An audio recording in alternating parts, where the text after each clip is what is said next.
안녕하세요. 40대 여성이에요. 요즘이야 이혼이나 재혼이 죄도 아니고 사회가 개방적으로 변화하면서 전보다 가족 형태가 다양해졌다는 건 저도 많이 느껴요. 당장 저만 해도 저희 친정아버지가 재혼하셨거든요. 사실 그래서 오늘 하게 될 이야기는 혹시라도 다른 사람들에게 재혼 가정에 대한 편견을 심어주게 될까 조금 조심스러워요. 안 그러는 새어머니도 분명 있을 텐데 제가 보낼 오늘 사연은 저희 새어머니가 벌인 악랄한 짓을 고발하려는 거거든요. 모든 재혼 가정이 이렇지 않다는 점 분명히 밝히면서 이야기 시작해 보도록 할게요. 제 친어머니는 제가 4살 때 병으로 돌아가셨어요. 어머니가 병으로 돌아가시긴 했지만 사실 어머니가 앓고 있던 병은 막 심각한 건 아니었어요. 그때만 해도 아버지가 사업으로 성공하기 전이었기 때문에 따지고 보면 지속적으로 치료받을 만큼의 충분한 병원비가 없어 돌아가신 거나 마찬가지셨죠. 아버지는 이 일을 계기로 돈 없는 것만큼 서러운 일은 없다는 걸 깨닫고 돈이 없어서 아내도 떠나보냈다며 마음 독하게 먹고 악착같이 돈을 버셨어요. 그리고 그렇게 허망하게 어머니를 떠나보낸 게 미안해서라도 제 위에 오빠 둘이랑 막내딸인 저를 보기 부끄러워서라도 저희 엄마 말고는 자기 인생에 새 여자는 없을 거라고 선언하셨죠. 어머니를 잃었을 당시 제가 아직 어린 나이였기 때문에 돈 버느라 바쁘신 아버지 대신해서 두 오빠가 저를 자주 보살펴줬어요. 그래서 아직도 오빠들이랑은 갈등 없이 잘 지내고 있습니다. 다행히 아버지 하시는 일이 다 잘 되어서 제가 좀 더 커서 학교를 다니게 될 쯤엔 저는 남부럽지 않을 정도로 풍족하게 지냈습니다. 저도 저였지만 큰 오빠는 공부를 잘해서 대학을 미국으로 갔고 작은 오빠는 음악을 전문적으로 공부하러 독일로 유학을 갔었죠. 막내딸이었던 저만 아버지 옆에 붙어서 아버지 힘든 일이 있으면 옆에서 재롱 떨면서 응원해드리고 기쁜 일 있으면 같이 축하해드리면서 막내딸로서 귀염둥이 역할을 톡톡히 했어요. 게다가 오빠들이 멀리 유학을 가 있던 만큼 아버지와 저 둘이서만 지내는 시간이 많아 여러모로 각별한 부녀 사이가 됐습니다. 주변에 제 친구들 보면 보통 사춘기가 오게 되면서 아빠랑은 대면대면한 사이가 되는 경우가 많은 것 같았는데 저는 반대였죠. 제가 남편과 결혼한 후에도 친정 근처에서 살게 되어 아버지 혼자 계셔 적적하실까봐 자주 찾아뵙고 그랬어요.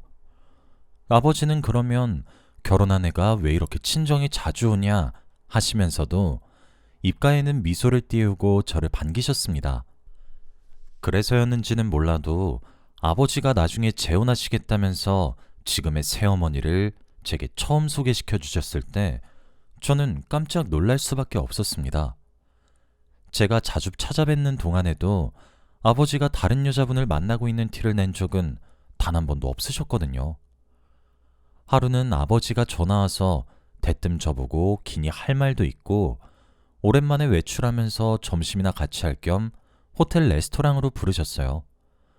기니 할 말이래봤자 딱히 짐작 가는 게 없어서 그냥 별 생각 없이 털레털레 갔는데 아버지 옆에 어떤 중년 여성분이 앉아 계시는 거예요. 저희 아버지는 따로 동호회 활동하는 것도 없어서 사람 만날 구석이 그렇게 많지 않으신데 저를 만나는 자리에 그것도 또래 여성분을 데리고 오셨다는 게 어쩐지 요상한 느낌이 들어 눈만 꿈뻑거렸습니다. 아니나 다를까 아버지는 그 여자분과 지금 교제하는 중이고 슬슬 살림을 합칠까 한다면서 제 의견을 물으시는 거예요. 너무 갑작스러운 데다가 아무리 어릴 때 돌아가시긴 했지만 저도 나름대로 돌아가신 엄마에 대한 애정은 남아 있었거든요. 아버지가 데리고 오신 여자분이 겉으로 보기에 별로거나 그런 건 아니었지만 그냥 평생 새엄마 없이도 잘 살아왔는데 갑자기 아빠가 새아내를 드리겠다는 뜻이 이해가 안 갔어요. 예의상 분위기 쌓이지지 않게 자리만 조용히 지키고 있다가 그 여자분 가자마자 아버지께 솔직하게 말씀드렸습니다. 아빠, 난 솔직히 아빠가 저 여자분이랑 결혼하는 거 반대야. 평생 잘 살다가 이제 와서 굳이 재혼을 해야 해? 아빠가 저분이랑 만나는 것까지는 내가 간섭할 수 있는 문제가 아니지만 결혼은 솔직히 싫어. 아빠 엄청 예전에 앞으로 아빠 인생의 여자는 우리 엄마밖에 없다며. 그렇게 말해놓고 어떻게 이래? 물론 제가 말한다고 해서 아버지가 그 여자분과의 만남을 끊으신 건 아니었어요. 아버지는 중간중간 저를 설득해가며 제가 마음을 바꾸길 부탁하셨죠. 대학 졸업 후 해외에서 자리 잡아 살고 있는 오빠들도 아버지도 아버지 인생 살 때 되지 않았냐며, 안 그래도 저 결혼한 후에 분가해서 아버지 혼자 사시는 거 마음 쓰였다고 하면서 그냥 인정해주라고 말하더군요. 사실 이때부터 마음이 조금씩 흔들렸다가 아버지랑 교제하시는 그 여자분을 우연히 백화점에서 만났다가 커피 한잔 하면서 나눈 대화로 결국 두 분 사이를 인정할 수밖에 없게 됐습니다. 그 여자분이 제게 조심스럽게 말하더라고요. 너희 아버지, 그러니까 그 사람 내가 먼저 좋아했는데 너희 생각해서 계속 마음 거절해오다가 마지막에 못 이기고 받아줘서 나 만나주시는 거야. 나 만나면서도 늘 너희 얘기하고 그러셨어. 사실 나도 첫 남편이 결혼하자마자 너무 일찍 떠나서 제대로 된 결혼 생활 한번 못 해보고 그 후로 쭉 혼자 살아가고 있거든. 그래서 내가 결혼하자고 너희 아버지 졸랐던 거야. 본의 아니게 너한테 큰 상처 주고 부녀 사이 갈라놓게 되는 것 같아 미안하구나. 여자분의 이야기를 듣다 보니 아버지가 저를 얼마나 생각하고 계신지, 제 앞에 여자분께 얼마나 진심인지 느껴지더라고요. 그래서 그날 아버지께 찾아가서 두 분 결혼 축하드린다고 생떼 그만 쓰겠다고 말씀드렸어요. 제 말을 들은 아버지가 너무 기뻐하시면서 저한테 이해해줘서 고맙다고 하셨죠. 저도 재고집 접으니까 일이 잘 풀리게 된 것 같아 마음이 후련했고요. 아버지는 그 여자분과 결혼하시고 행복하게 사셨어요. 사실 그렇지 않아도 아버지 심장이 많이 약해지신 터라 제가 매일같이 챙겨드릴 수도 없고 오빠들 말처럼 혼자 사시는 게 걱정되긴 했지만 새어머니가 곁에서 잘 보살피시니까 조금 안심이 됐죠. 게다가 새어머니는 자기가 자식을 가져본 적은 없지만 평생 저 같은 딸이 있었으면 했다면서 저를 친딸로 생각해도 되겠냐면서 제게 엄청 잘해주셨어요.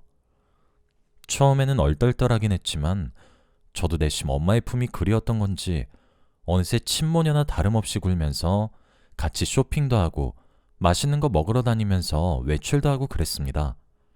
그렇게 3년이 흘렀죠.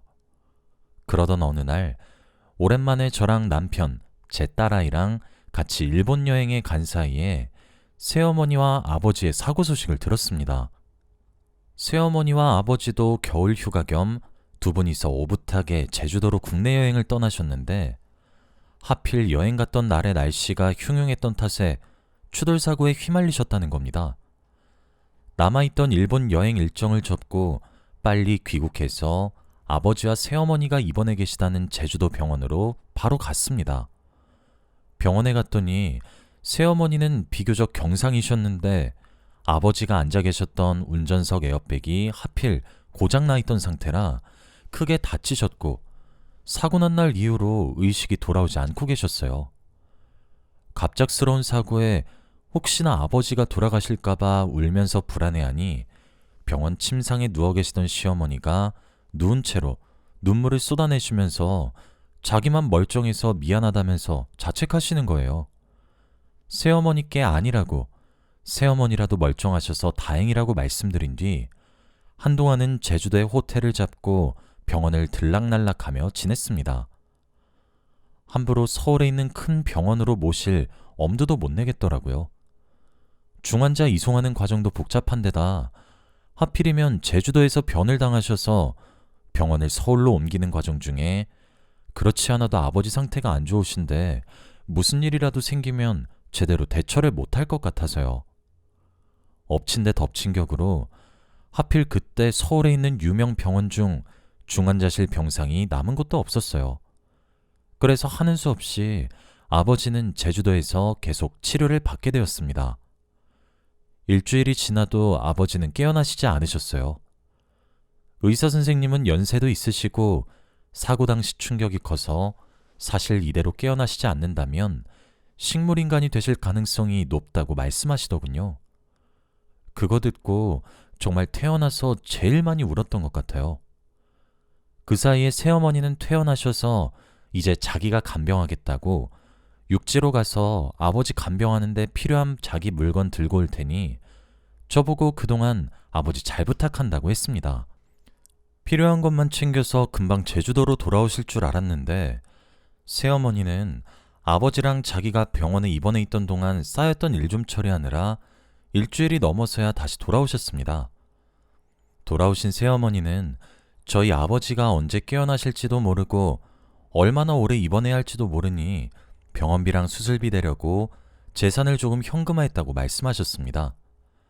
그때 아버지가 하시던 사업이 잠시 주춤하고 있던 터라 전만큼 여유롭진 못한 상황이었죠. 저도 새어머니께 혹시라도 제 도움이 필요하시거나 돈이 부족하면 제가 어떻게든 돈을 댈 테니까 꼭 말씀해달라고 당부했어요. 그리고 저도 몇 주간 하고 있던 아버지 병간호를 새어머니와 바톤 터치한 뒤 그동안 저 없이 회사 생활이랑 학교 생활하고 있던 남편과 딸아이를 케어하려고 집으로 돌아갔습니다. 사실 집으로 돌아간 후에도 종종 기회가 될 때마다 아버지 병원에 들를 참이었어요. 그런데 하필이면 그때 코로나가 딱 터졌어요. 지금이야 위드 코로나다 뭐다 해서 사람들 아무렇지 않게 다니지만 그때는 정말 심각하게 받아들여져서 다들 외출을 안 하고 여행도 안 가고 그랬었잖아요. 저도 세계적으로 전염병이 돌고 있는 마당에 함부로 제주도를 왔다 갔다 할 엄두가 안 나더라고요. 혹시나 제가 걸린 채로 제주도에 갔다가 퍼뜨릴 수도 있고 반대로 제가 제주도에 갔다가 걸려와서 저희 딸아이나 남편에게 옮길 수도 있다고 생각하니까 갑자기 무서워져서요. 새어머니께 사정을 알리니 새어머니도 이해한다고 몸 조심하라고 하셨습니다. 그리고 전화 끊기 전에 머뭇거리시더니 아버지 병원비가 예상보다 너무 많이 나와서 그러는데 혹시 좀 도와줄 수 있냐고 말씀하셨죠.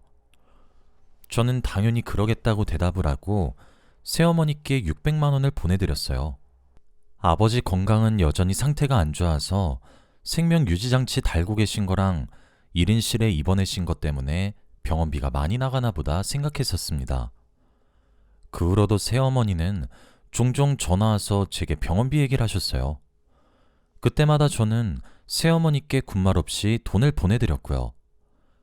가끔 예상외로 병원비를 많이 요구하시긴 하셨지만 그때도 돈 문제보다는 어떻게든 아버지 살리는 게 중요하다고 생각해서 단 한 번도 새어머니를 의심했던 적은 없었어요. 그러던 어느 날 남편이 자기 시계 좀 수리 맡겨달라고 해서 백화점에 갔어요. 1층 명품관 있는 데서 시계를 맡기고 전에 새어머니가 아버지 간병하시기 전에 새어머니랑 자주 백화점 와서 쇼핑했던 생각이 나서 타지에서 아버지 병가 나오는 거 만만치 않으실 텐데 불평 한번 내색하지 않으신 새어머니께 감사하다고 인사도 드릴 겸 전에 새어머니랑 쇼핑하면서 자주 들렀던 브랜드의 명품관으로 발길을 옮겼습니다. 어떤 게 좋을까 가방들을 찬찬히 둘러보고 있는데 제가 들어가자마자 새어머니랑 너무 분위기가 비슷하신 분이 나가시는 거예요. 선글라스를 끼고 계셔서 제대로 얼굴을 확인할 수는 없었지만 쌍둥이도 아니고 어떻게 저렇게 똑같이 생길 수 있나 싶을 정도로 저희 새어머니와 닮은 분이셨습니다. 새어머니 들을 신상 가방을 구매한 뒤 그러고 나서도 아까 본 새어머니와 닮은 사람이 머릿속에서 떠나질 않아 혹시나 하는 심정으로 새어머니께 전화를 넣어봤어요. 한참 동안 신호음이 가길래 전화를 못 받으시나 했는데 숨찬 목소리로 전화를 받으시더군요. 제가 왜 이렇게 숨가빠 하시냐고 아버지 병원에 계신 거 아니냐고 물으니 새어머니는 말을 더듬으시면서 병원 아니면 자기가 달리 어디 있겠냐면서 웃음소리를 과장해서 내시더라고요. 그게 거슬려서 아까 명품관에서 봤던 새어머니 닮은 사람도 그렇고 전화를 끊고 나서도 뭔가 찝찝한 예감이 떠나질 않았어요.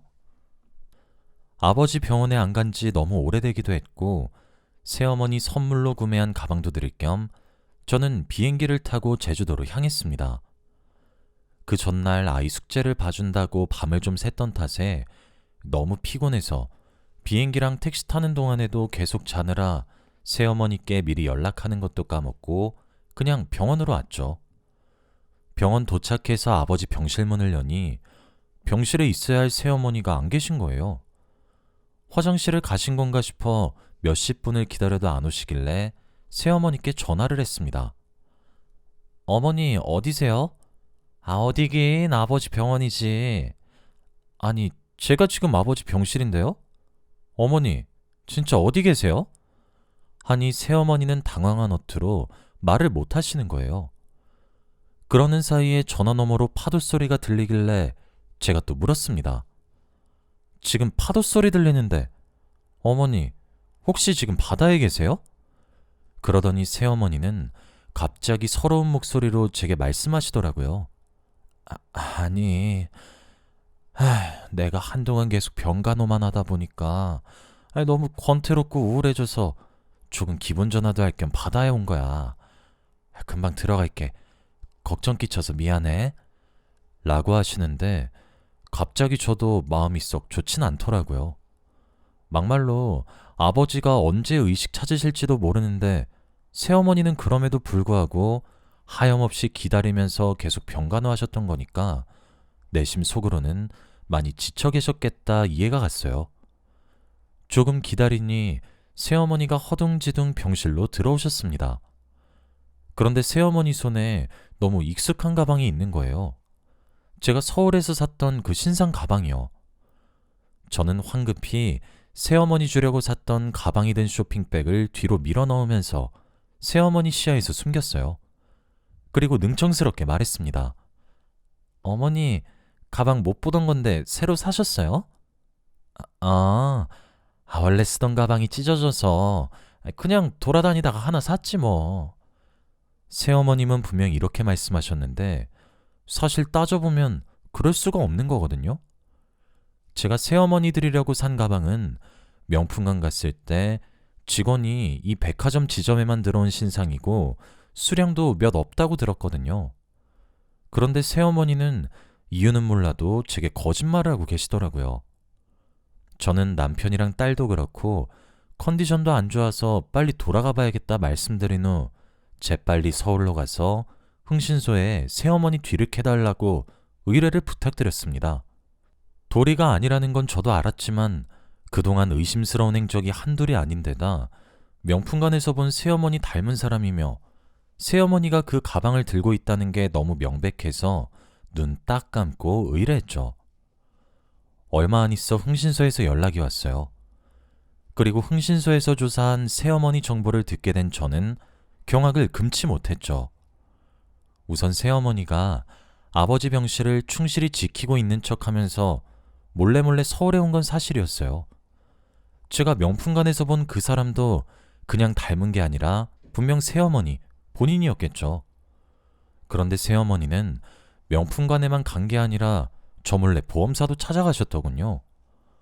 보험사에 찾아가서 아버지가 사망하게 되면 얼마가 나오는 건지 알아보고 이미 식물인간이 된 거에 대해서는 저 몰래 보험금을 수령해 가셨다더라고요. 게다가 아버지 재산도 가능한 대로 다 현금화해서 새어머니가 홀라당 먹었다고 하더군요. 그것도 모자라 멍청한 건지 욕심이 많은 건지 비밀리에 아버지 회사 돈에까지 손을 댔더군요. 이것만 들어도 기가 찰 노릇인데 가장 소름 돋았던 부분은 이거였어요. 새어머니 뒷조사를 하다 보니 과거 행적까지 드러나서 흥신소에서 혹시나 싶어 파봤다고 하면서 알려준 건데 아버지와 결혼하기 전 먼저 결혼했다는 새어머니의 사별한 전남편 말이에요. 놀랍게도 그분도 새어머니와 함께 제주도에 여행 가셨다가 불의의 사고로 돌아가시고 새어머니만 살아남으셨다고 하는 겁니다. 물론 그 당시에도 운전하셨던 건 새어머니의 전남편이었고 운전자 좌석 에어백만 고장나 있었다고 하더군요. 그 얘기를 들으니 저도 생각난 게 저희 아버지가 안전, 이런 부분에 대해서는 굉장히 철저해서 매번 자동차 점검하면서 에어백도 불량인지 확인하시거든요. 게다가 이번에 제주도 여행 떠나시면서도 새어머니가 크루즈 타고 싶다고 고집 피우셔서 배에다 차를 싣고 제주도까지 갔다고 했거든요. 아버지 자가용으로 여행 다니셨다가 사고가 난 거였는데 혹시 새어머니가 미리 에어백에 손을 써놨던 건 아닐까 하는 오싹한 생각까지 들더군요. 전 남편도 저희 아버지도 똑같은 사고에 똑같이 에어백 고장으로 변을 당했다니 소름 끼치는 우연이잖아요. 아무튼 그 사실을 알게 된 저는 흥신소로부터 사진이며 정보를 넘겨받았습니다. 얼마 안 있어 새어머니의 본 모습을 확인할 기회가 바로 생겼어요. 저희 아버지 회사 회계팀에서 장부가 안 맞다는 걸 알고 제게 바로 연락을 주셨거든요. 제가 결혼 전에 전공을 살려서 아버지 회계팀에서 잠시 일했던 친분으로 제게 먼저 연락 주신 것 같았어요. 제가 해결하겠다고 하고 말한 뒤 저는 아버지 회사 횡령건 조사를 검찰에 맡겼습니다. 그리고 아무것도 모르는 척 새어머니께 아버지 회사 돈을 누가 횡령한 것 같다면서 누군지는 몰라도 검찰한테 바로 조사 부탁했다고 말하며 새어머니 똥줄 탈 만한 말을 잔뜩 했어요. 저는 새어머니께 전화하기 전에 몰래 비행기를 타고 제주도로 가서 아버지 병실 근처에 숨어 있었어요. 혹시나 새어머니가 도주하면 제가 막아야 하니까요. 아니나 다를까 제 전화 받자마자 병실 문을 열고 안색이 새하얗게 질린 새어머니가 나오시더군요. 제가 녹음기 킨 채 앞길 가로막고 어디 가냐고 죗값 달게 받으라고 소리쳤습니다. 그거를 들은 새어머니는 어이없어하며 저보고 전부 네가 벌인 짓이냐며 맞불 놓듯 똑같이 언성을 높이시더라고요.